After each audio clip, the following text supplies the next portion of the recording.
Hello, everyone, and welcome back to a new podcast on the channel. Today, we've got another special guest, and his name is Anthony. He is a management member here at MenuDocs, and we're gonna get to know him a little bit better. So to start us English. To start us, Let's wow, go. I've had a long day. Oh my, I've just worked worked an 8 hour Me shift, too. and I cannot fathom words coming out of my. So Feel tell you. us a little bit about yourself. Well, okay. Um, my name is Anthony. Pretty obvious. 22. I live in the United States, in Ohio. Born and raised. Um, You must know s- Jake Paul then, like personally. it would be pretty cool if I got to meet them personally. Because, the thing is, like Jake Paul, Logan Paul, Alyssa Any of the Violet, Pauls? they all live, well, they were all like grew up within driving distance of me. So, like Alyssa Violet, she grew up like 30 minutes away from where I live. I think the same thing with the Paul brothers. So, um, I never came across them, but I've had friends who've come across them before and actually met them. So that's pretty cool. I I was kind of Yeah. joking, but like, yeah. Oh no, no, no, no. I know. But it's funny that you say that because I've had friends of mine who've actually legit met them. So Cool. Um, Cleveland's a pretty cool city in that sense. So like that's where I kind of grew up in. Um, been here pretty much all my life. It's a pretty cool city. I like it. well then, okay. Um, I guess we shall dive right into this then. Yeah. What got you into programming? I've always had an interest. I guess you could say just me messing around with stuff on the computer, command prompt, inspect element. Um, some of my earliest memories, I guess I would say, would be me looking on like old Blogger. If you remember the website Blogger, just looking at some random post on there or YouTube or Yahoo Answers. Like, how can I write a script and plug a flash drive into my friend's computer so his CD drive can keep on opening? So I would just write up little scripts like that and throw them on the flash drive. I'll plug them into like my friend's computer or school computer, run the script and unplug it and just watch them just be completely confused on what's going on. So stuff like that is like some of my earliest memories of like scripting or programming. All right, Um, confirmed. You're a black hat hacker. Black Hat, easy. Other stuff was like inspect element, and I guess like inspect element taught me a lot about how HTML, CSS, stuff like that, how websites were structured, and what different elements meant, and how they can be interacted with inside the DOM document object model, what you see on the website. Some fun stuff I did with that, more black hat hacker stuff. You Um, just sound like you're a child. malicious job. So we had this study hall, right? And we had the computers in there. So basically, the thing is, if you want to like go like get the cool math games or whatever, Yep. you have to print out a progress report and show like the state of your grades, right? Yep. So in those different periods of time when like my grades weren't like the best, I would go pull up the progress report page and just right click inspect element, Oh. change like the C plus to like a B minus, print out the progress report, show my study hall teacher, and they're like, "You're fine." Just So straight A that's pluses. like, y- I never did that. That's too sus. Like I had another buddy who did that. Too sus. Oh But no. early days of that, I knew, and just me just messing with like technology in general, like computers or phones. My interest, technology that goes back to since I was a kid. So I would say I was always into it, just never too seriously or never really went in depth into it. You never did like any lessons in school for it, or? No, not in school or anything. Pretty much everything I've learned is from the internet. Dang. Like they didn't have it in the curriculum at all, or like you just opted Well, out? they had it literally right when I left high school. Ah, Like yeah. there was like an When all the good AP stuff computer happens. science. Yeah, it was like AP computer science course that they offered. Okay. And that was like right when I left. But for that really is was just me, you know, going to Google and YouTube and searching up how can I do this? Like how can I write SQL statements or what is cross-site scripting? How can I protect my website or computer, whatever stuff like that. And I would do that for hours on hours. Minecraft plugins. I've wrote different Minecraft plugins with Spigot. I never got to like Forge and modding. It was more so Spigot, but I messed with that for a bit. That's interesting But because really, like you like uh huh, because I before this we had a podcast with Ethan, and he did computer science at school.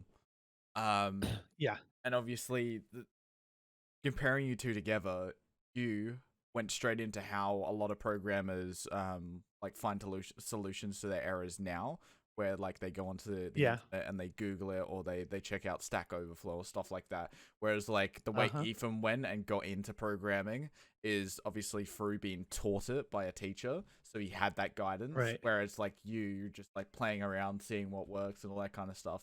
Whereas like Ethan's obviously yeah, he's had that teaching, and now he's kind of got to where you're at now with just like finding the solution uh on huh. Google if you can't work it out yourself and like stuff like that. Um, that's interesting.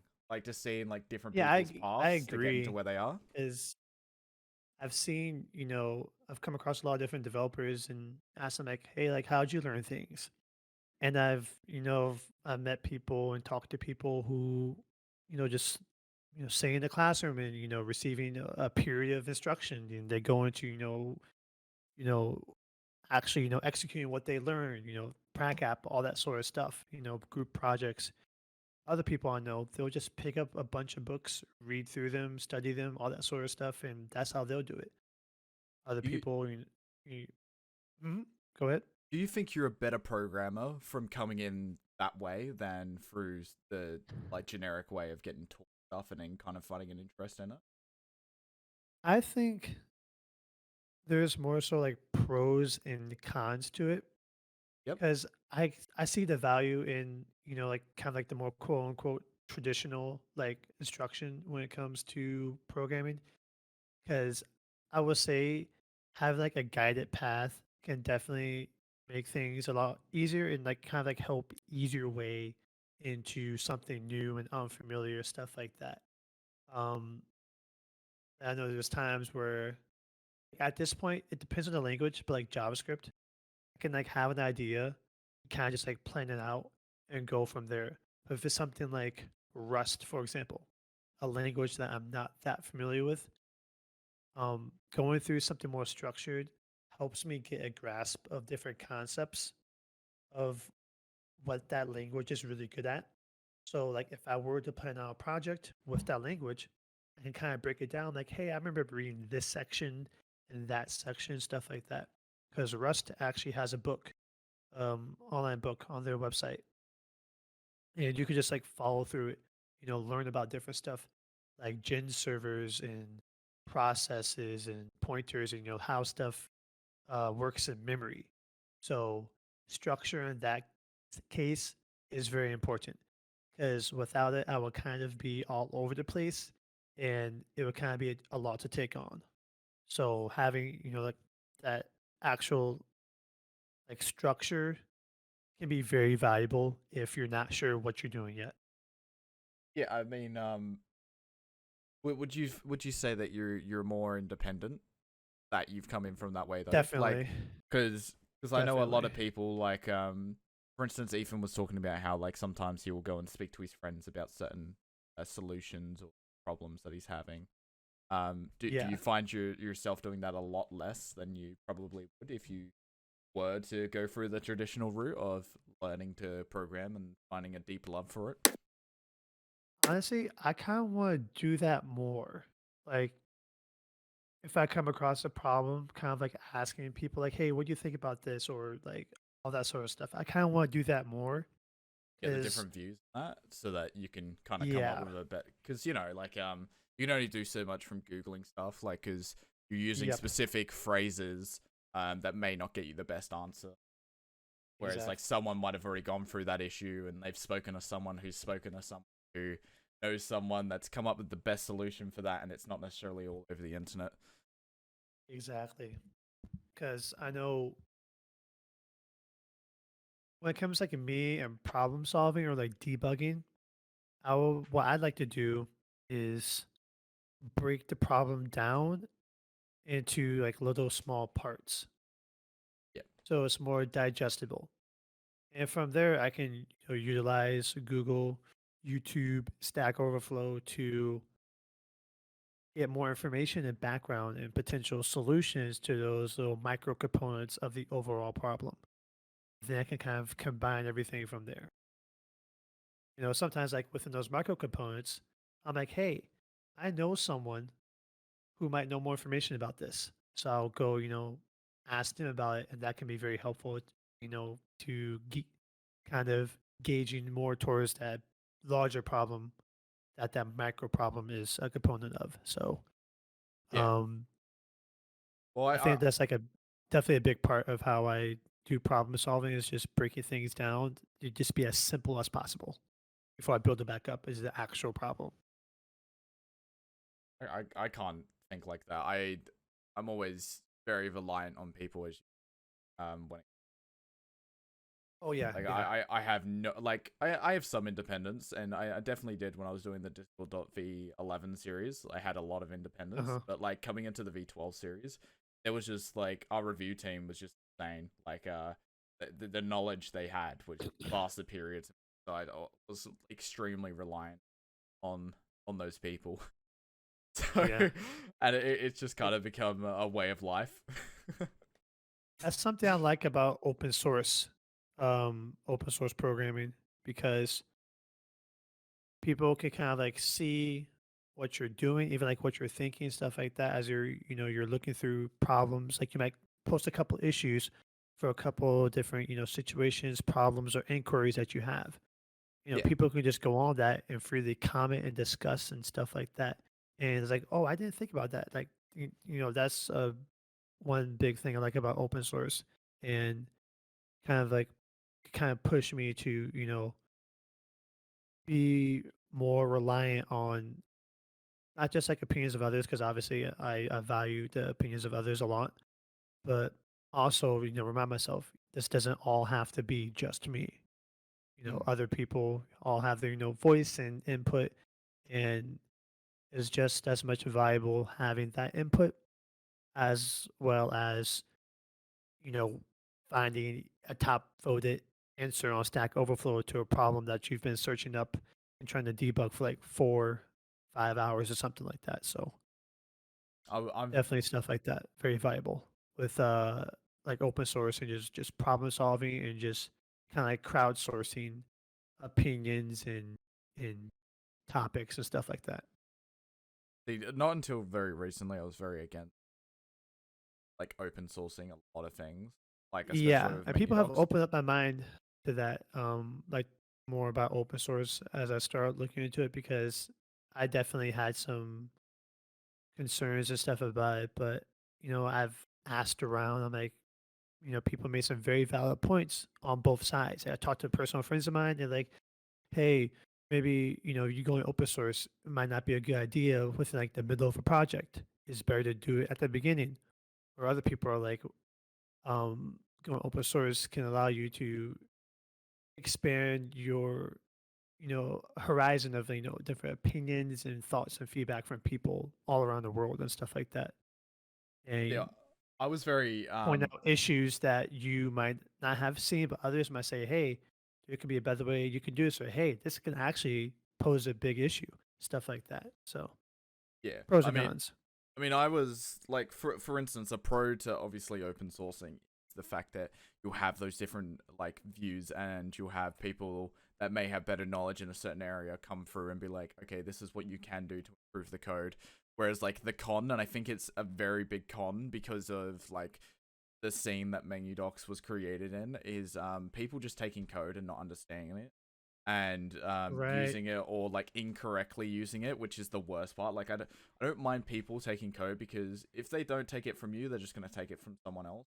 It's just the fact that they'll like incorrectly implement that code, and then it'll be your fault, even though they've taken a snippet of Right. code, not understood that snippet of code, and just chucked it straight into their IDE or whatever, and it's just chucking errors everywhere, and they don't know how to fix it because they don't understand the code. Or, for instance, with the scene we're in, for the most part, people don't even understand the base language.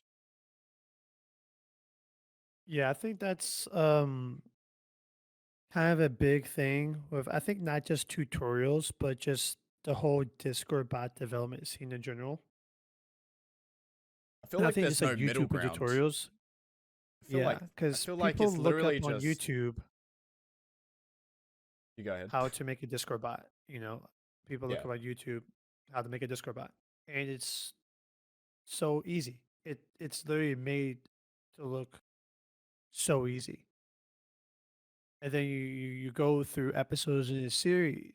How to send images in the embed, or how to send embeds, or interact with the REST API, this and that.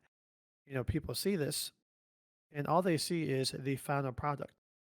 They right. don't know about what happened, behind the scenes. What was the thought process, the reason? Like sometimes the reasoning and thought process might be explained in a tutorial, but a lot of the tutorials in the Discord bot development scene, you're really not going to find that. I think that nowadays, as Discord bot development, really notably Discord.js bot development videos have become a lot more prominent. Like when we started, it was really just a handful of channels doing bot development videos. It was Nerd Cave Development, MenuDocs, Actually, PlexiDev, you Source Code. came on later.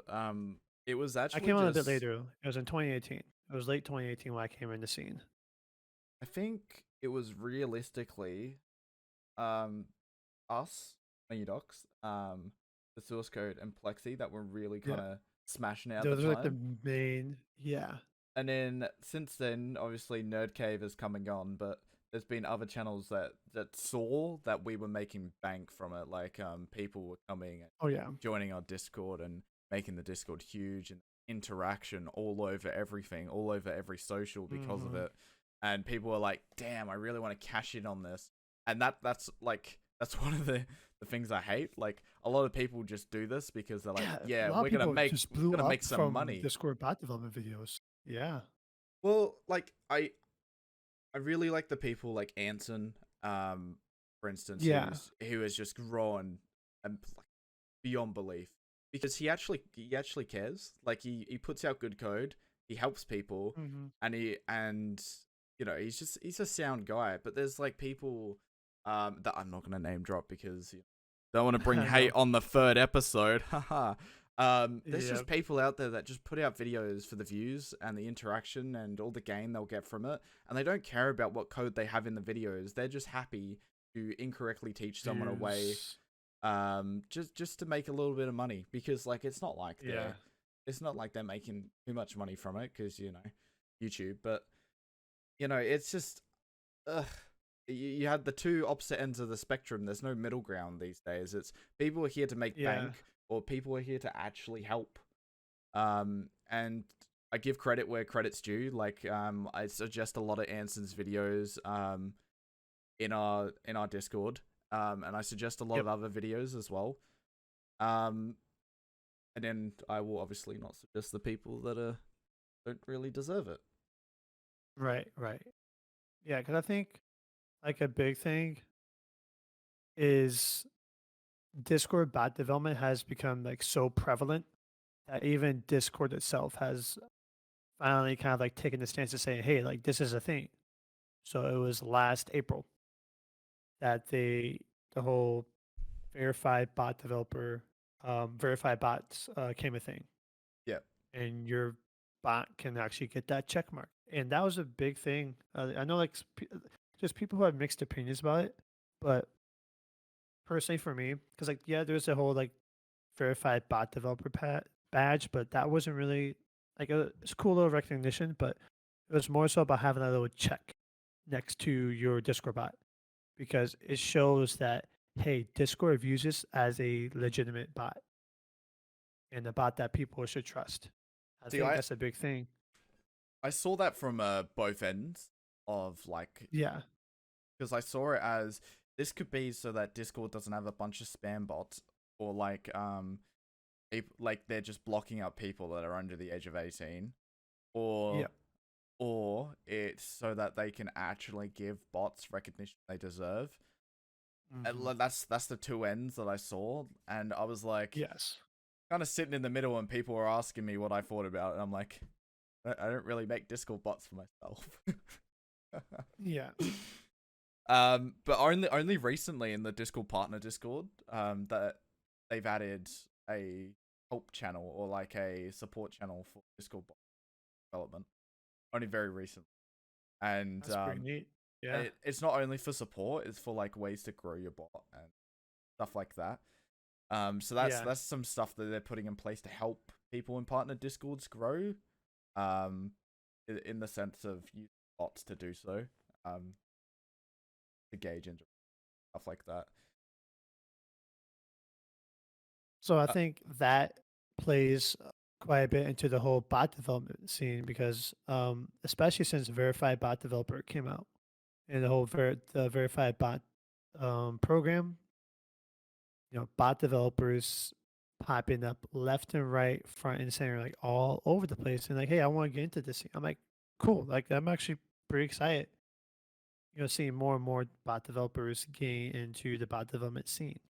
yeah. It's just the important thing is that they, learn the right things and, do the right things when it comes to, making a Discord bot and not just making a Discord bot, but, actually programming, creating something for others to use, following, doing things to help better you and, ease kind of like a lot of those pains or tendencies that one might have when it comes to developing bots, like learning the basics, for example, or, you know, tr- trying to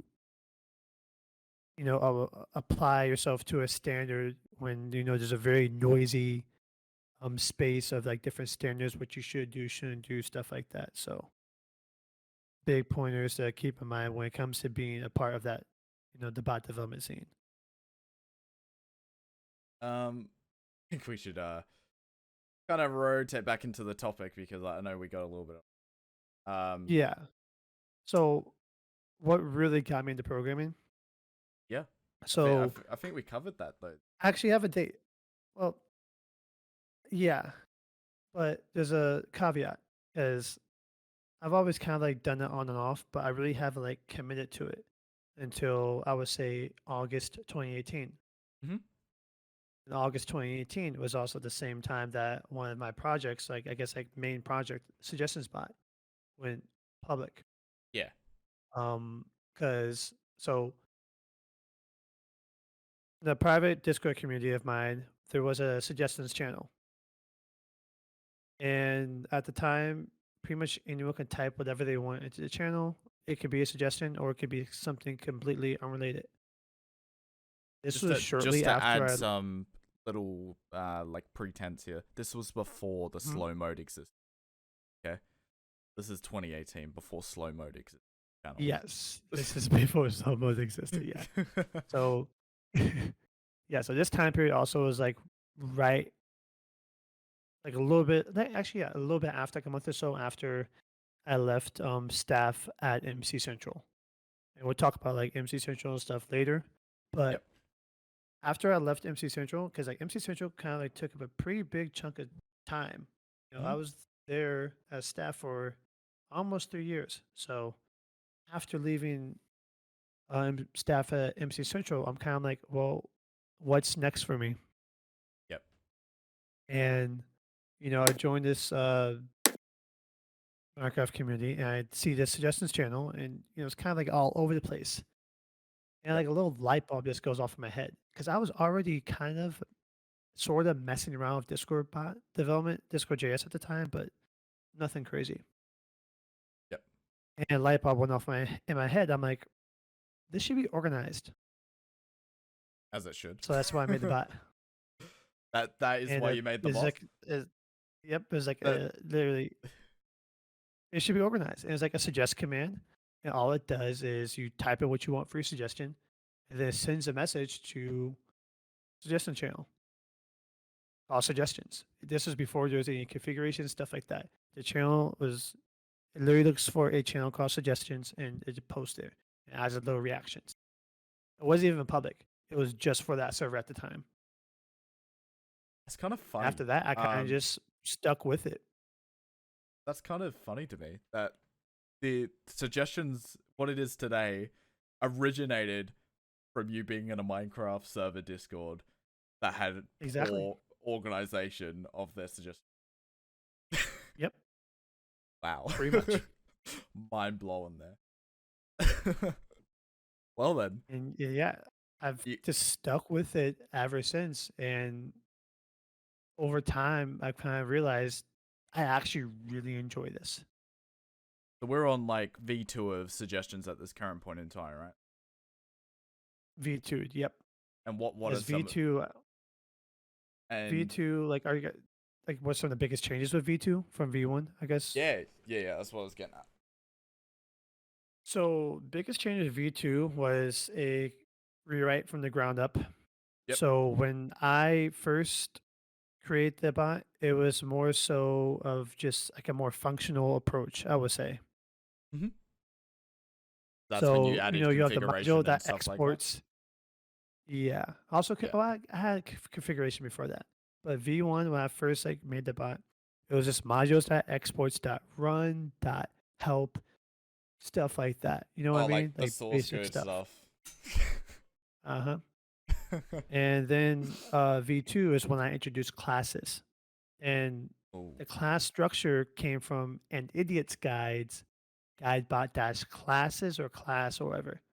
Yep. Because York had used classes in that project. So that's kind of where the suggestions V2 structure derived from. So I had that. And then, well, it was before V2, but I already switched to MongoDB. I was using Nmap before that by Eevee. Yeah. So I didn't stick with Nmap that long because I needed something that was going to scale. And Nmap had a lot of restrictions, being just simple key value storage. Yep. So it wasn't going to scale. But yeah, V2 was mainly just rewriting the bot, implementing classes, actually providing a structure, putting stuff in folders, file structure, stuff like that. Because before, even though there wasn't a lot of commands, it was just in the commands folder, and it was every single command. I didn't even have a folder for events either. It was just I had events in the main file. In the main directory.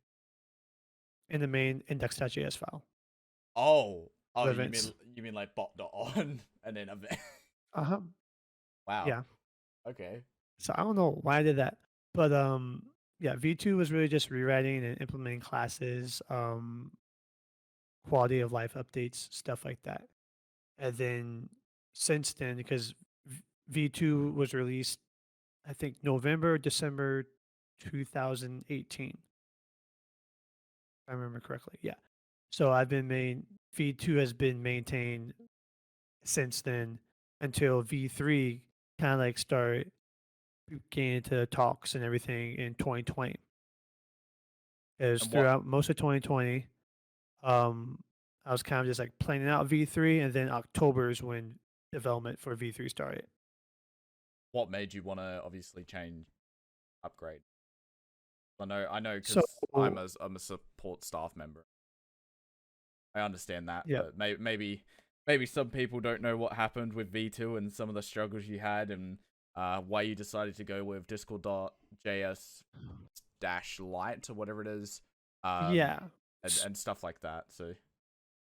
So some of the big hurdles was just the way that the code was written, I would say, um, and kind of like just some of the things I've like realized and some of the issues and flaws of the way I've written code. Like my code's like the database has suffered database loss twice due to me not properly writing code and sticking to standards and handling errors and stuff like that.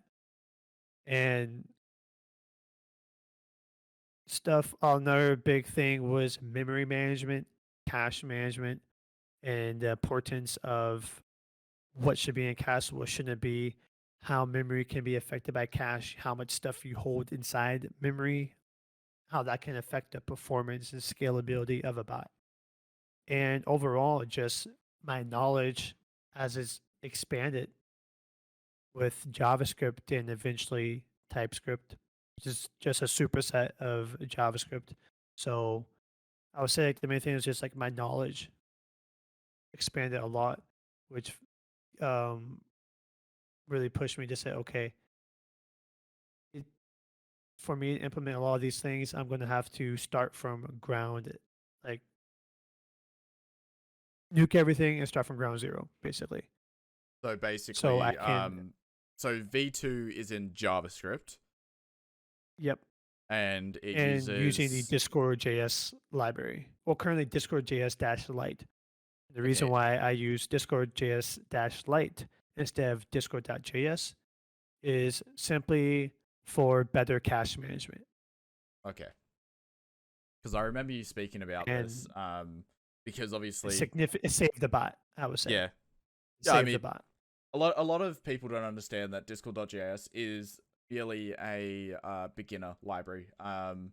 It really is. It's an entry level library. It has everything you need to understand the path you may need to take with learning Yep, stuff about the Discord definitely. and how to kind of market your bot, because it's a beginner level thing. It's something you use for the beginning of your bot, and then a lot of people transition to, for the most part, other languages, because JavaScript is very um I would say more so Node.js, well, yeah, is just a not. Node.js runtime. It, Um, I mean, there's and better options JavaScript out there. too. That's what I'm Yeah. trying to get at. So like a lot of people I think ended up moving to like Java and JDA, and also Uh huh.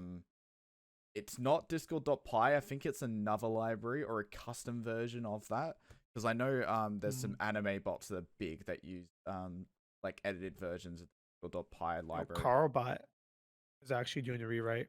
Because you know Carbot has been using Discord.py for a long time, and they're actually rewriting in the bot in Rust. In Rust. Okay. Yeah. I remember So I would say like Rust and Go are like some of the top languages I've heard from quite a number from a couple large bots like Tatsumaki. They're using a mixture of Go, Rust, and TypeScript. I would say for like that application, from what I've seen, using Rust, okay, but like wouldn't you say that using Rust for a small bot is kind of overkill, per se? Overkill for sure. Yeah, Yeah. okay. Because Well, I remember really, people talking about it in the Discord, and I was like, I don't really understand Rust because I haven't looked into it, but you look like yeah. you're having a very intelligent conversation, so I'll make sure to make a mental note of this. Yep.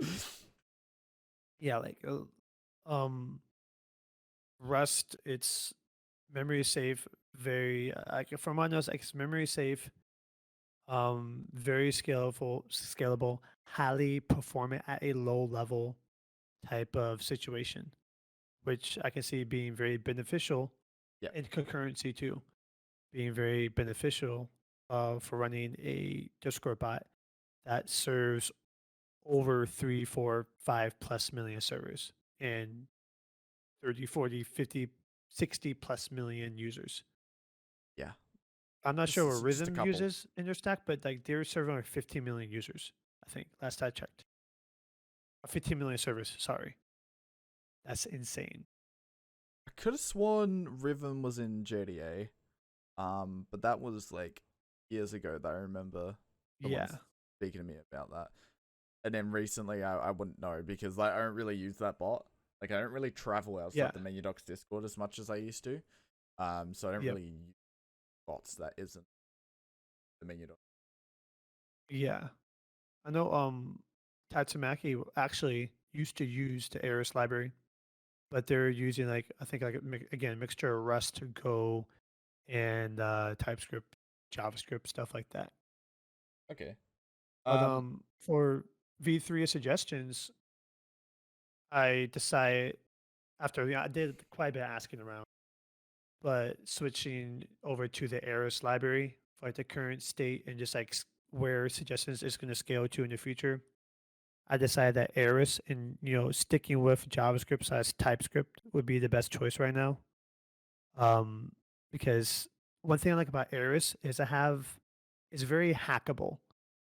And what I mean by hackable is it's very easy to go in and modify and change things without like having to worry too much about it, just unconsequentially or consequentially breaking a whole bunch of other stuff. Versus Discord.js, if you kind of want to go hack around in Discord.js, you're going to find yourself spending a lot of time looking through the code base, making sure, okay, does it break this? Does it break that? That sort yeah. of stuff. Like if you look at the Eris repository, there's not a lot of files in there. Does it cover a lot of the So Discord API, or is it just very bare minimum? yeah, it covers quite a bit of the Discord API. There's a lot of like REST methods, stuff like that. So there's pretty good coverage of the API. It's just more so like do it yourself, like DIY type situation. Yeah. So it gives you the Um, tools, but it's not going to do it for that kind of. exactly. Whereas like Which like Discord.js is like the whole shebang, everything you yeah. need. So like at my current level, like experience with like JavaScript, TypeScript, I felt like Eris was a very good choice for me. Um, because like with that DIY approach, I can just go in, read the code, modify stuff, that sort of stuff to use Eris to my advantage. It's why I ended up just forking Eris and pretty much gutting like at this point maybe 40% of the library.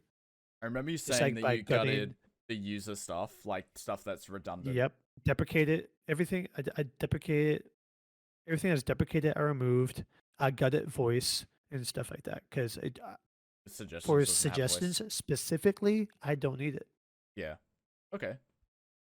So Well, what's that's new something that's I like coming to about Eris. V3? What's new that's coming to V3 that A wasn't lot. necessarily in V2? Is there any Oh little yeah. teasies that you're gonna give us here? Oh yeah. Oh yeah. So I would say big thing is a lot more configuration, like fine tuned granular configuration of like suggestion channels, multiple suggestion channels, of localization, um, customization. I wanted like an API as well, build out an API that could be integrated through the website or other sort of services that developers might want to utilize the API into. What else? Jeez, You like gotta mainly tell just them like about my favorite part, which is the dashboard that you're gonna make for it. oh, and yeah, the dashboard is gonna be like a big focus of mine after um V3 because like well, I would say like V3 and then like the API slash dashboard would be the next big component because the dashboard is going to be a very integral part of the suggestions by after V3 is anything that you could do like through commands you will be able to do pretty much through the dashboard and more. The dashboard is where you review suggestions, pending suggestions, manage suggestions, view data, you know, uh, learn if there's like any, future, this is like for future stuff, it kind of like messing around, but see what trends people are going with. You can have like tags. Like I was talking about some people the other day about like having tags. I can tag like YouTube videos or forum posts where you can just add tags to your suggestions. And, that can Oh help yeah. staff see, okay, what's trending, what are people suggesting a lot about, all that sort of stuff. So really, it's kind of like another thing about suggestions and with V3. is kind of like change the branding. I kind of want to really brand it more and like communicate more with server owners and admins. And with the fact that suggestions is a tool that will help you bridge, like the communication between, a staff and its community. Because that's the whole purpose of a suggestions channel is, for people to feel and know that they have a voice and that staff are listening, conversing with them, that sort of stuff. And that's the core purpose of the bot is for bridging communication and giving people a voice. Well then, looks like you. Well, when is it gonna be released? Have like a date set, or like you just kind of got a general? I think you're This year for sure. okay. This year for sure. So you've only got 8 months. You reckon that's enough? Yeah. Oh, yeah, for sure. And that's just the bot. That's not API or dashboard. Yeah, that's just like the bot because Yep. project overall, like obviously dashboard API, but just also branching out and expanding the suggestions bot as a brand itself. Because Ethan and I we talk quite a bit about different ideas and just bounce ideas off of each other. Yep. Whether it's like social media or all that sort of stuff. How can we branch out and kind of like make ourselves stand out in the very noisy Discord bot marketplace. So um, that's some stuff that we always talk about. Well, I'll definitely talk to you two when it comes to the new Discord bot base. That will Oh be yeah, for coming sure. out. Um, yeah, let's talk a little bit more about you. So I think we've Okay. got to understand where you started with programming. Mm-hmm. What's kind of the end goal? What's the job that you want to do? Because I know you joined the Marines. Um, Yep. and now you're doing, what is it, computer science with them, or is it something? So my I guess like job slash MOS because MOS is a military occupational specialty, which Yep. is basically your job like within that service branch. Mm-hmm. So my MOS would be 0671, which stands for Data Systems Administrator. Okay. So basically, in regular terms, I do IT, You're the you're the IT desk which person. is really, which is really a lot of fun. And I really enjoy just like IT. Like once I found out like that's gonna be my MOS, like I know it was something that was gonna come naturally to me. Yep. And just by doing that, I knew that I was gonna be I had the opportunity to become very beneficial, not just as a Marine, but to my unit, to the Marine Corps country, that sort of stuff. Mm-hmm. Just being able to, with not just knowledge I already have, but able to, take advantage of opportunities provided by like my unit and the Marine Corps to further expand on, what I know and, eventually, because, teach others, in my unit, hey, this is what I know. Here's, let me help you out. Because I know like my, higher ups, like NCOs, like the people kind of above us, they're big on, like teaching others what you know. It's like, okay, you learn this, now go teach them. Yeah. The more you know. I'm like, cool. Yeah. So that's a big part of it. I'm just kind of blessed to have that because it just comes naturally to me already. So it's something that I feel like I can always just be beneficial. Um, I know that maybe some people might be a little bit scared to kind of turn a hobby into a job. Did you find that turning your hobby into a job put you in a situation um weren't enjoying it as much, or did you find that you were enjoying it more? So the thing for me is since I'm in the reserve component and not active duty, it's not every day like I'm like doing that. So how it is with the reserves is every month you'll go in for a couple of days and they call it drill. Hmm. which really is you go in with your unit and you kind of like work with your unit, your section, stuff like that throughout that, X amount of days. And, we'll have like a specific set of tasks that, hey, this is what we need to get done this weekend. Or, hey, this is what's coming up next weekend, so on and so forth. So, when I'm there, sometimes I'll be doing a lot more stuff like oriented towards my MOS. Other times it can just be a lot more admin stuff or some sort of training classes, whatever. Because I actually this previous drill, it was the other weekend, 2 weekends ago. It was actually a very productive drill for my unit. Um, we got a lot done. I learned a ton. It was a good weekend, very good productive weekend. But I know you asked like, am I afraid of, or was I afraid of turning like a hobby into a job? Yeah. Since I'm not like doing it all the time in the Marine Corps, I wouldn't say there was like any fear there. Yep. I know with like programming, that's something I do. I kind of decided I do want to turn into a job.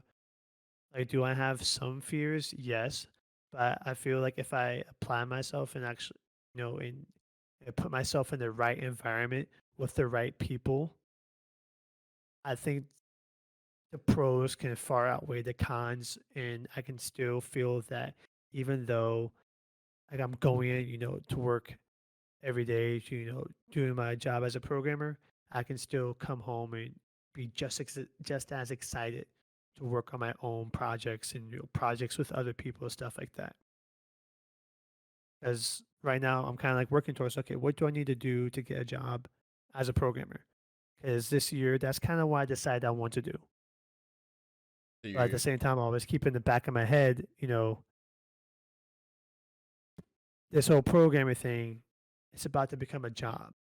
So Yep. I kind of have to like set that standard for myself. Like I, I, will- I can only like put myself in an environment where I know that I can, feel comfortable, feel safe, and be able to have that drive not only as a job, but also, just personal, projects and stuff like that in general. The will and passion, motivation to learn outside of work.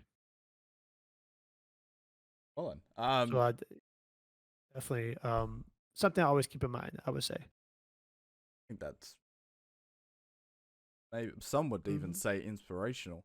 Uh, Yeah, yeah. um.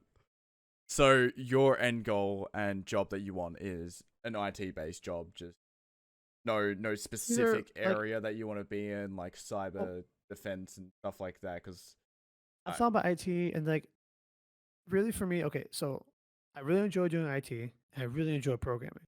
yep, So I haven't like decided if I want to go with one or the other or like find some hybrid where I can integrate both together. You know what I mean? yep. Because that's kind of where I'm at right now. Because I can see myself like doing both, like as a job slash career, stuff like that. It's just what if I can integrate it too? So that's something I also keep in mind as well. Because I just don't want to go with one or the other. You're At just putting least the not. building blocks in That's not what I think. place. Putting those Yeah. building blocks. Yeah. Obviously, pick what you're at that point when you need to decide. Exactly. Well then, moving on. I suppose we should talk about Nerd Cave a little bit. Yeah. Then it will then tie back into some of the other questions I had. Um, Hmm. Nerd Cave. It was something that was similar to MenuDocs in the kind of like the motive behind what it is and how it operated. So with like YouTube Yeah. tutorials, teaching people how to program and hopefully bring people into a scene where they found a love for programming, ended up wanting to do that as a job. Um, but what motivated you to do that? Like make Nerd Cave and do that specifically. Yep. So first video came out in September of 2018. It's kind of like the project setup, basic stuff like that. Um, It was kind of like the first time I really put myself out there, like when it came to like content creation. I have like little like one-off videos on my channel and stuff in the past, but nothing like this. Um, the reason why I even started in the first place because I felt there was a lack of good and up-to-date information on the Discord API at the time. Uh, the channel that I was mainly looking at the time was the source code, and they were a big help. I would say, and like what really they really got me into the bot scene is actually Ned that kind of spearheaded the whole Discord JS series. He's out with source code anymore, but he was a big part of like the Discord JS YouTube scene at the time. But over time, as like I saw the videos got released, people always come in and say, "Hey, there's issues here, issues there, yeah, da da da." And then I'll kind of see people like not really misinterpret, but they would use the code.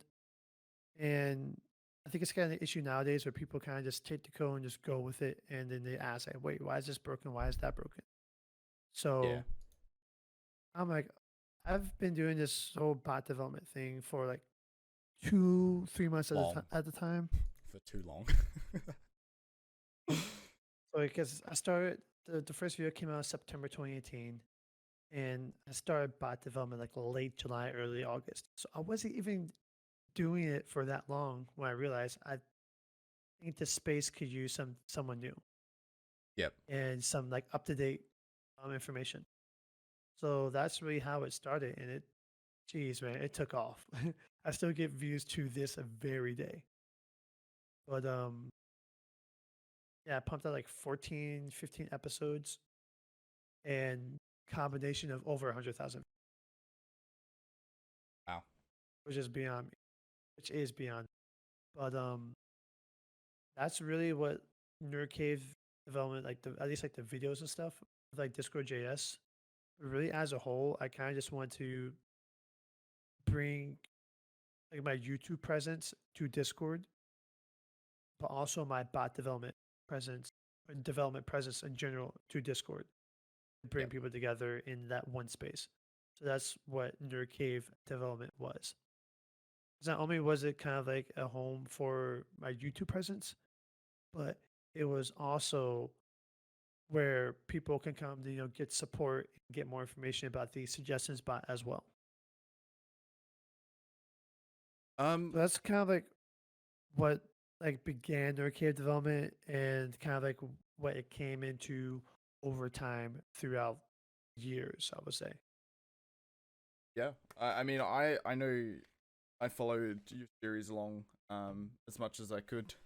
And I think the reason your videos got so many views is because it was not only a new kind of view on Discord.js from a tutorialist perspective, but it was also one of the first videos to actually take into account that JSON is not a database and that you should use Yes. a database like MongoDB, which you show Yes. in your videos. MongoDB, And very obviously important. using the Mongoose library, I think, is what you use in That's those. correct. And We obviously use to this day. and showing kind of more of that object orientated kind of stuff in well, whereas Yeah. like You mentioned about the database with MongoDB.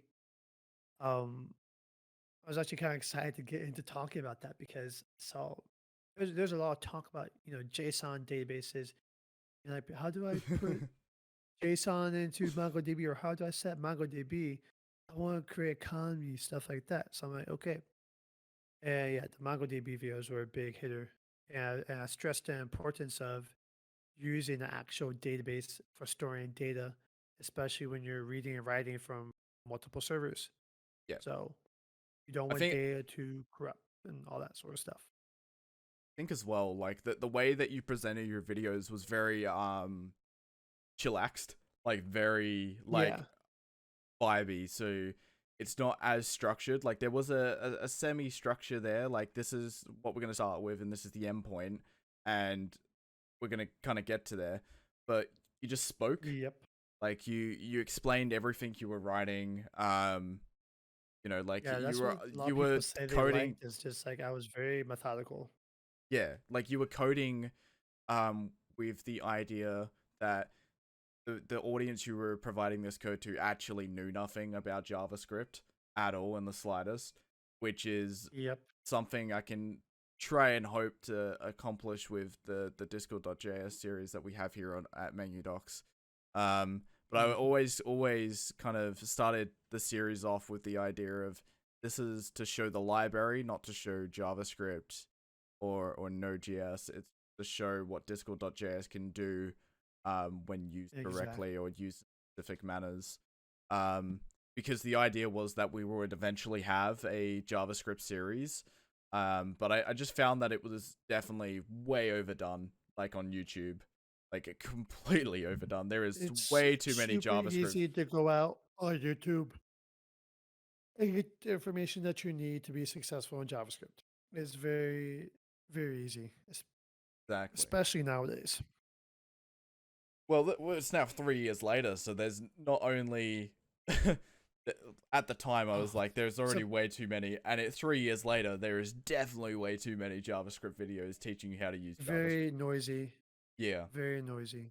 But you find the right people, yeah, um, you can learn a lot. Like there's kind of like a couple channels I consistently stick to.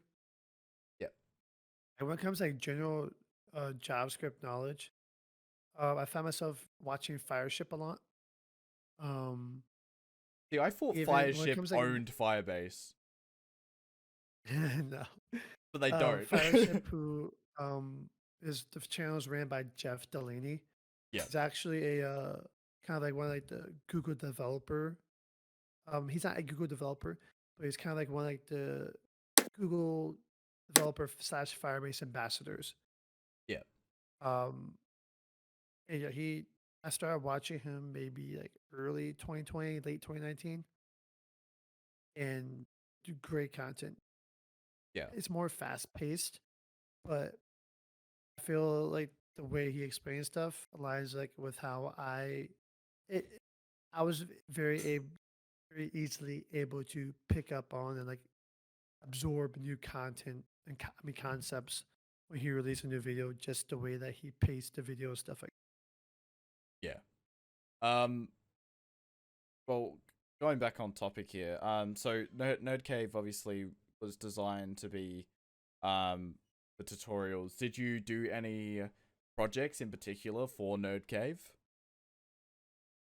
Um, I think I tried like out like one bot that was kind of loosely associated with the channel, but it didn't really go anywhere. Um, I didn't really have like any projects under it. Like I know like Yeah. suggestions bot. I had like copyright 2018 or 2019 arcade development. Like Hmm. any other bots or stuff I would code, I would just put that on there. But nothing really like community project or oriented because I wasn't really big into open source time. Yep. So because of that, there really wasn't much of like a big like project scene stuff like that. Um, near the end of 2020, I think. We Yep, were in November discussions. 2020. The year we should have forgotten. Um, near the end of 2020, I approached you about merging Node Cave Dev into MenuDocs. What was kind of the key points that kind of drew you to actually accept that kind of offer? So I'll say one of the main key points was over time, especially in 2020, I was just really just becoming a lot more involved in the community, talking to people, helping out, that sort of stuff. And it really just became like my home on Discord when it comes to just development and programming in general. So that was like the main reason that drew me towards MenuDocs. Like another reason is like our friendship goes back to Years. 2018 anyways with source code, meet on source code, and we kind of just kept in touch. Like you, Anish, Solaris at the before it was War. Stan. There's a couple people that Stan, yeah, I still talked to Stan like a couple weeks ago. I'm like, Stan, where have you been? Sebastian, just like a couple of people just to name, but Yeah. who I still keep in the contact with. But like you guys really, coming to MenuDocs and just quickly being accepted and just talking to the same, not just the same people, but new people and just helping them out and sharing my knowledge, stuff like that. See, that's the And only issue I had with like the source code. I felt like there was a lot of regulars that would have their conversations, and a lot of hmm other people would feel a little bit more intimidated because like these people know each other, and you're trying to add to the conversation, but you can't really do it because you don't know what they're talking about because they have inside jokes, yeah, or they're having a discussion that's been months long, and like stuff like that. Whereas with MenuDocs, I felt like it was more chilled because it wasn't as big, and definitely. it still isn't as big. I feel like there's more kind of like more welcoming sort of vibes that go on with the stuff. I feel like it's structured in such a way that people feel kind of not obliged, but kind of happy to just sit and talk for about random stuff Yeah, for no apparent reason. definitely agree. Um, but And so leading on from it's a that, welcoming environment that rubs off well on people. So yeah, exactly. I feel like our staff does an amazing job at keeping toxicity down, um, whilst also not being so professional that people are like, oh, it's that stuck up guy again. I feel like they bridge yeah, the that's gap a big very thing well. too. Yeah, I think that I give them enough leeway to be themselves, have the conversations they want to have, but kind of have them kind of knuckle down when it's needed, which is great. Yep. Um, but yeah, moving on from that, is there any regrets that you have from merging with us at all? No regrets, and I'll explain why. So I would say going into 2020, well, like a lot of 2020 is kind of taken up by like training and stuff like that. So I wasn't really doing like a lot of YouTube. I was doing like programming here and there, but I would say programming started kicking back into gear like mid 2020. Um, but Nerd Cave development was really more so in a decline, and I would say the main reason is I just I didn't. What's the best way to explain it?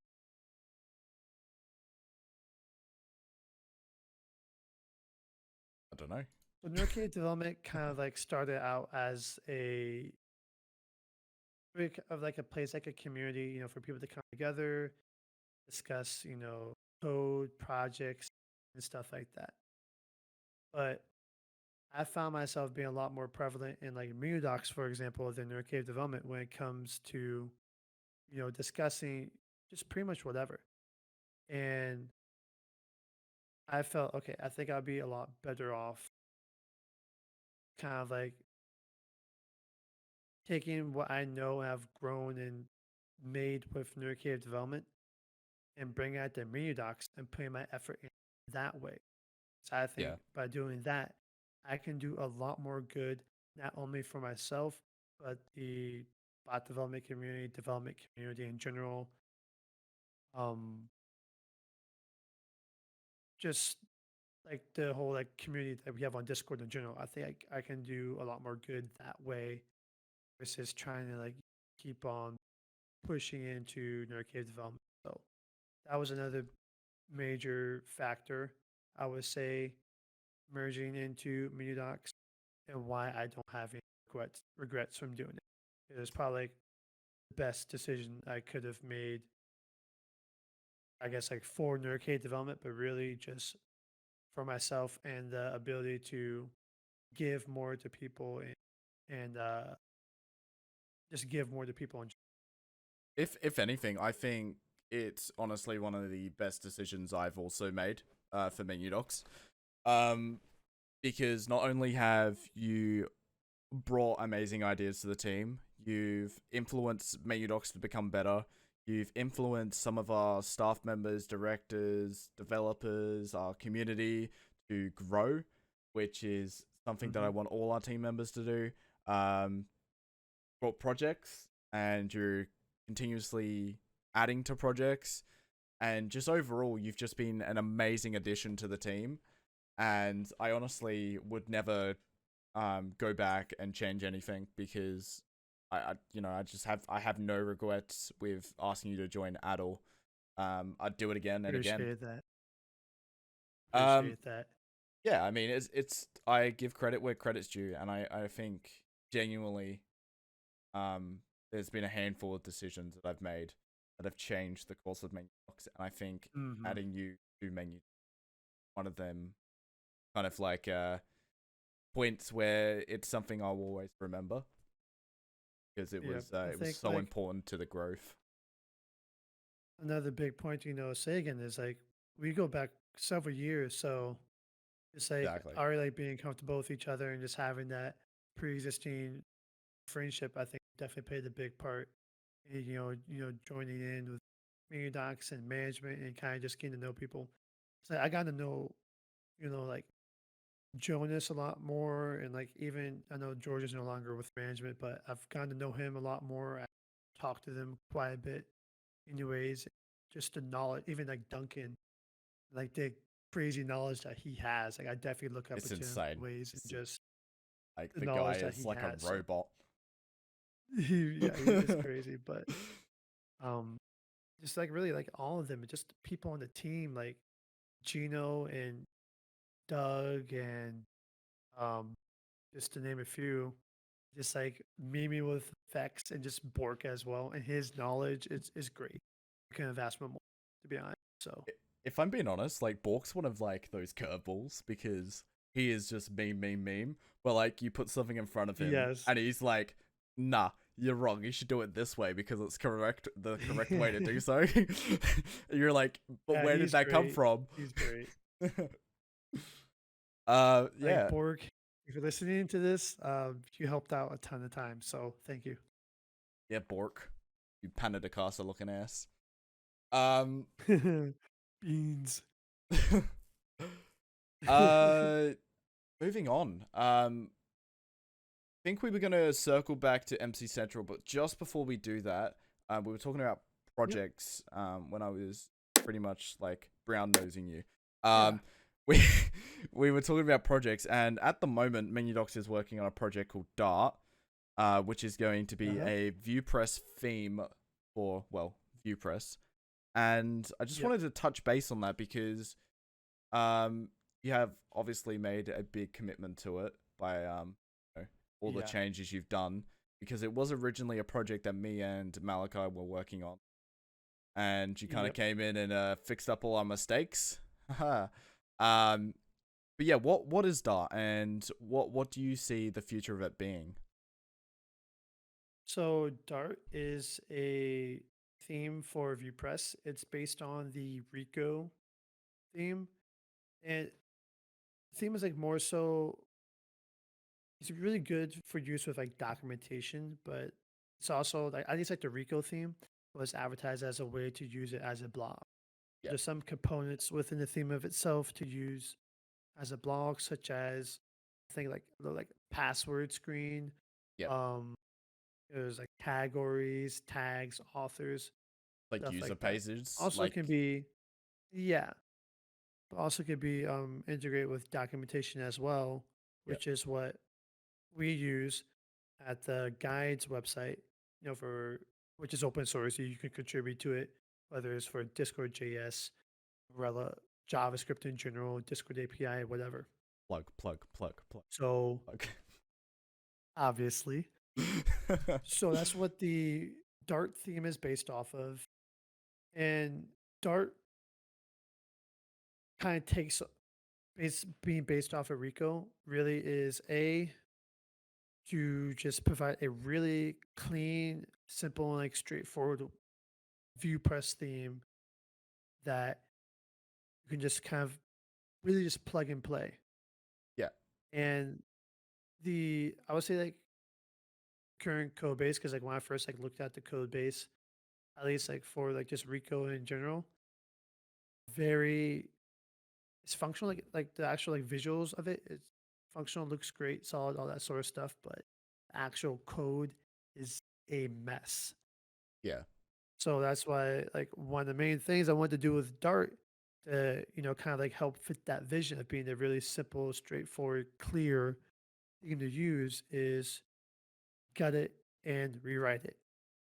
So we know exactly what this theme and others know exactly what the theme is supposed to do without the extra clutter. Also add on a couple of other new things on top of it. I think by For the time we're done example, with it, I think by the time we're done with mhm, it, it will not be a Rico edit anymore because like we'll oh no, not no, only be it's going to be a gutting. completely new theme. Yeah, yeah, exactly.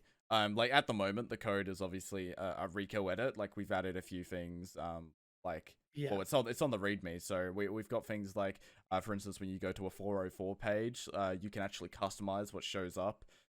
We've got for color code. messages and stuff like. Yeah, yeah, yeah, exactly. We've got Yeah, color the whole changing. color code and theming, that was very interesting.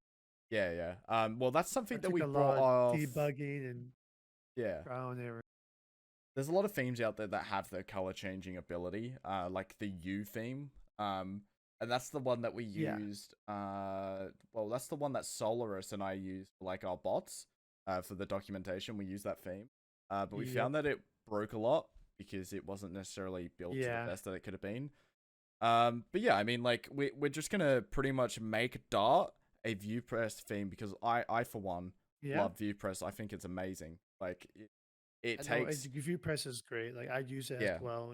It's honestly, Well, I think Vue is great as well. I'm not going to sit here and pretend to understand it because I haven't looked into it, but I think that yeah. it's definitely So one it of the was the best. first time I used Vue in at least a good year or so, and I Yep. really enjoyed it. I really enjoyed using Vue again. I mean, yeah. I think I ended up because I was going to learn Vue so that we could do Vue tutorials. Because Mhm. obviously we were moving away from like Discord bot stuff, and Yep. kind of moving to more front end related items because I wanted to do Vue for dashboard related stuff. And I just never got Yeah. around to it because I ended up taking a year um, where I did like a certificate for in front end development and digital media. And as I said, like this is why I asked the question. It took the hobby that I was doing and turned it into like a job, something that I had to commit to. Whereas before Yep. then, when it was a hobby, I could just switch off when I needed to. Whereas it was like an obligation to do it, and that took the fun out of it. So that's why I kind of never ended up going into learning Vue stuff because I thought web dev was not only is it the worst form of development, but it just turned out to be the most boring thing to me during that Yeah. year. See what you. I think kind of comes down to the way it can be presented as well. So like how you react to the way that sort of instruction is going to play a big part into how you progress as a developer or like student in that when like going through that certificate, Yeah, not just like how you progress, but how you continue to progress afterward. And will you continue, will students continue to learn the stuff? I see what you mean by um, that drive when it comes to what happens when this something that's a passion turns into a job. exactly. Um, but yeah, future of Dart, not really. Like there's those features that are planned and well already Like implemented. the main thing for Dart is just to rewrite Yeah, and and then it just will be released. significantly clean up the code base. And yeah, I was like the rewrite is kind of like main the main thing for Dart right. think Dart's a dope name. Coolest name. Or Dart. project. I Yeah. mean, there's one project that has a nicer name that I haven't really spoken about because like very early stages. It has the coolest name. Very early, yes. Um, Yeah, I like it. but yeah. Moving on to obviously circle back, do a full swing. An hour and 15 minutes Yep. later, we'll do a full swing back to the MC Central. MC Central. Yeah. So, So we had a little conversation before the podcast, obviously, because I didn't know mhm, very much at all about MC Central, yeah, and the part that you played. Like I played on the server, found a lot of hackers, and didn't play it ever again. But what was fair your enough. Yeah. position? And what kind of like drew you to be a part of that kind of scene? Yep. So, I first joined MC Central back in August of 2014, and I kind of played on and off going up until June 2015. In June 2015, and going all the way up to pretty much like after June 2015, it was just I was like all in on MC Central when Yeah. it came to Minecraft. Like that was like the server. Like so, after a couple months, fast forward to September 2015, a couple applications, a little bit of drama in between. I got accepted as helper. And Yep. that was kind of like the start for things. And I joined the staff team really because I just wanted to help out. And I want to help out kind of like a under represented one like the more underrepresented subservers Yep. on Minecraft Central, which was the factions community, specifically the second room. Because there's two rooms, factions one and factions two. Yep. Factions one obviously got the most attention, and factions two, not so much. Okay. So there was a lot I kind of just wanted to like help out, be not just be that voice for factions too, but obviously, do my part for other areas of the server, the network overall. Because I was generally well versed in the network overall, but I just kind of like wanted to go and, just give that underrepresented community a voice and stuff like that. So that's kind of like the foundation for why I applied for staff because I generally just wanted to help out. Over the years, climbed the ranks, you know, um, got trust from a lot of people within the community and staff team. A lot of people turning to me, trust me, this and that sort of stuff. Very humbling. Yep.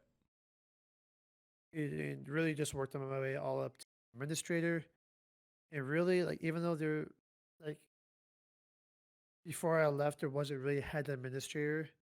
A lot of people looked to me as like the head administrator Okay. since I was kind of like the more, I guess, like hands on out of the rest of the admin team. So, um, yeah, I would say like in general, just playing on Minecraft Central and just being a part of the staff team gave me like a lot of like motivation to kind of like, you know, have a lot of patience, working with all sorts of different type of people, especially at the level of tolerance that you have to have for kids on the internet and dealing with them every single day. Yep. As you have to have a lot of tolerance and a lot of patience to do that. And a lot of people say, "Wow, Anthony, you're so chill. How are you so patient? Like, how is this person not pissed you off yet?" And I say it's because my fuse is like the length of the circumference of the Earth times 1,000, and I can thank the internet for that. So, And that's I would say like, it was a very big part of like just me playing Minecraft. I would say like in my life because it got me through some pretty tough. So, um, knowing that I had Minecraft Central and just the community in general to lean on was always great. Because I'll tell you this, Minecraft Central was nowhere near the best Minecraft server out there. Had a lot of a handful of issues, hackers, internal issues and drama, stuff like that. But Yep. what I felt set the community apart, the server apart from others, is simply the community. Community is why I stayed. And so I tell people, community makes everything. You're not You wrong. have you can have like a trash product, but if you have a great community, you can go a long way. So So did you? that's why I'll say like my involvement with it. Like I've promoted a lot of staff. I've even created sub teams. I contributed in major ways to the server, especially with factions stuff like that. A lot of major contribution to sub teams, various areas of the server. Did you end up bringing Realm 2 up to scratch or faction? I would say so. I would say so. I to a degree, but eventually Realm 2 did kind of like dissolve and factions did eventually just come back into one realm back in 2018. So I think that helped out a lot Yeah. with competition for everyone. So Because when I was yeah, playing MC Central, I was only playing Kit PvP, and I played Kit yeah. PvP for YouTube videos, because at the time I was doing Minecraft content creation, and the amount PvP of was a lot of fun back then. yeah, yeah, Minus the hackers, it was a lot of yeah, fun. exactly. But see, the Like thing is, me, I I used to played play on there all the time. So yeah. Well, we probably met, to be honest. It's you so probably funny. did. Yeah. Yeah, exactly. 'Cause I used to play Kit PvP on and off recording because I wanted to be better at it. X Sinclair. Yeah, I don't know what that is. Is that your old gamer tag? Your old name tag? Yeah. Yeah. Username. Sinclair or Sinclair. Yeah. Sinclare. Yeah. Yeah, That was me. I don't remember names. I couldn't tell you who And the people main ask people I me played to with. this day, hey, Sinclair, do you remember me from like 2015? I remember when you were a helper. I'm like, dude, I'm sorry, but I don't remember you. Exactly, But thank you exactly. for remembering me. It makes me feel special. You made an impact on their life. That I one Minecraft helper. probably have. Probably have. During that time though, I used to like help run a lot of like small servers that my mate would make. Um Yep. Dobby used to like make hardcore faction servers, release them, have them open for Oh, like HCF is 6 so weeks. much fun. Yeah, you used to have them Yeah, open for like six HCF is so weeks much fun, and man. it would die. So you'd just make a new Yeah. one. Yep. Rinse and repeat. Pretty much. And he'd make a shitload of money out of it. We ended up, I think the Yeah, last, actually, this is very profitable. Very yeah, profitable. yeah, exactly. At the last server he ever made was Uber Faction. And funny enough, it didn't have a I remember faction that. on it. Uh-huh. I remember It that. was, it was simply just Skyblock. Like the faction server was getting Yep. worked on. And it was like a bunch of like Black Spigot plugins that like He literally made big. I know that because I heard he made big. well, he did, and then he lost a shitload of money because he paid a YouTuber to like make a video, like 200, 300 bucks. And he made a 5 minute video and pretty much scammed the shit out of them because he made a video, said, I'm on the server, and then proceeded to talk about something else and like didn't even show off the server. uh, So he lost like a I remember lot Uber of money. Faction, dude. Yeah, yeah, it was I actually crazy. remember that server. That guy that he paid literally makes Roblox videos now. Like he's just in That's it for the money. hilarious. Like that's the type of person he is. Like he took their three Yep. hundred dollars, didn't even feel bad that he didn't show off the server, and then just What a proceeded to scumbag. yeah, pretty much. I don't name and shame, but that guy, wow, wow. Yeah. Like do you know what's funny though? I told them not to do it, and they still went ahead and did it. Because like I was the staff manager well, I was actually realistically just the manager at the time, like the server manager. And I told them Mm. not to do it. It was a bad financial investment, and they should have paid like a bunch of small YouTubers to appeal to a bunch of different Yeah, it's better to audiences. just and test Um, and go from there.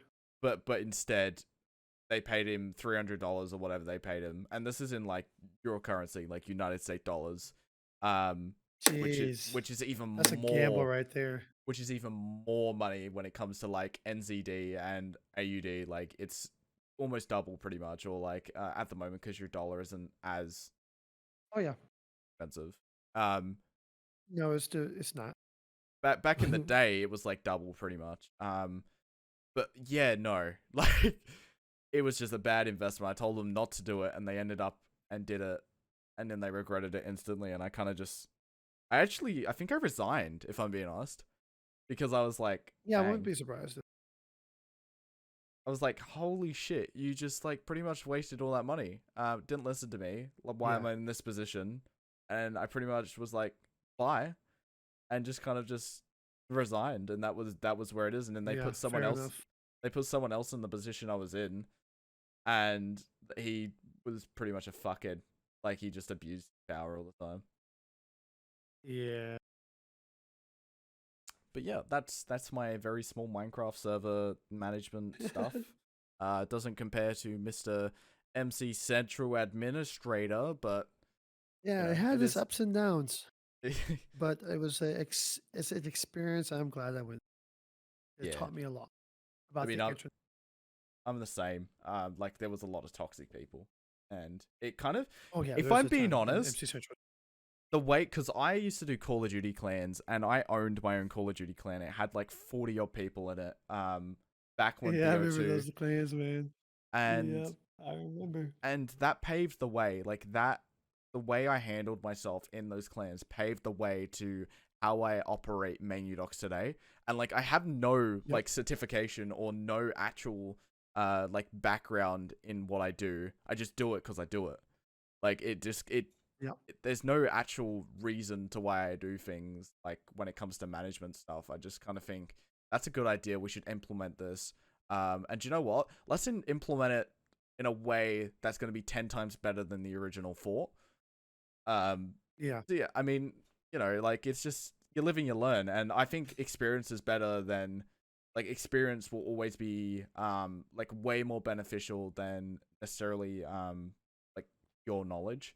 Like if you don't have the experience to go with the knowledge, like then there's no point in having that knowledge because you can't execute on it Exactly. in the perfect way.